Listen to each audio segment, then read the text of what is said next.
Okay, which one?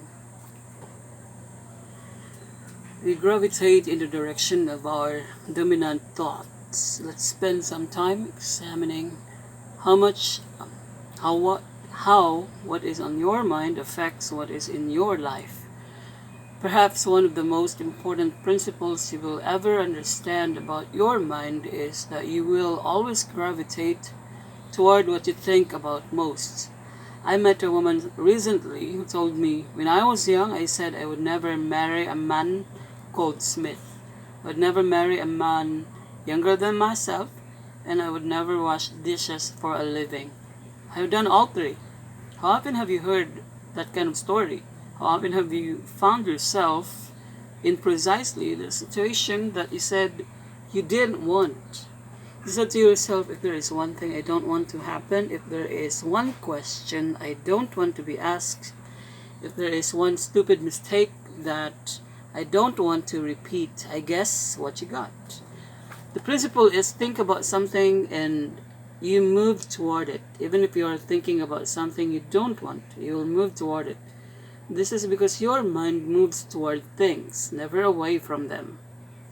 If I say to you, don't think about a big pink elephant with big ears and purple spots and wearing shades, what will fill your mind? An elephant. Do you ever say to yourself, I mustn't forget that, and then go and forget it? Your mind cannot move away from forgetting. It can move toward remembering, but only if your thinking is, I want to remember that. This awareness of how our mind works give us cause to consider what we are saying to ourselves and others. When you say to your little nephew, don't fall out of that tree, you're actually helping them to fall out of it. If you say to yourself, I don't want to forget my book, you are already halfway to forgetting it. This is because your mind works on pictures. When you say to yourself, I don't want to forget my book, you get a picture in your mind of forgetting.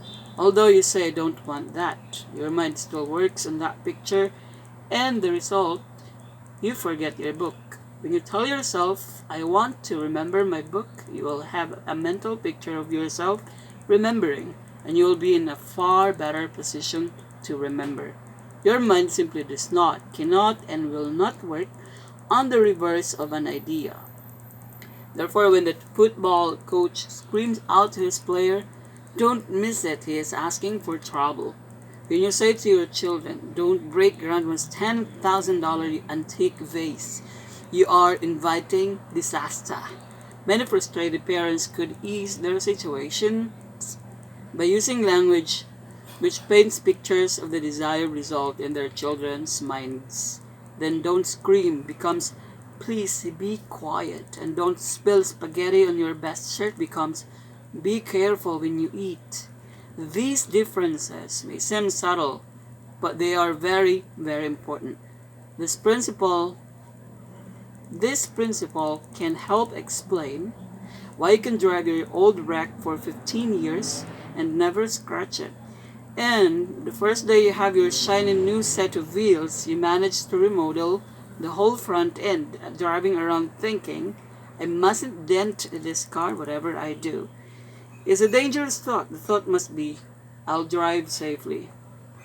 The tennis player who wins the big tournaments and the player who is always thinking, I want this point, this one is mine. The fellow who misses out is the one who thinks, I had better not blow this shot. Similarly, the person who says, I don't want to be sick has an uphill battle to become well, and those who fill their minds with thoughts like, I don't want to be lonely, I don't want to be broke, and I hope I don't mess this up, can continually find themselves in the very situation they didn't want. In a nutshell, positive thinking works because positive thinkers dwell on what they want. They then necessarily gravitate towards their goals. Always think about what you want. The key.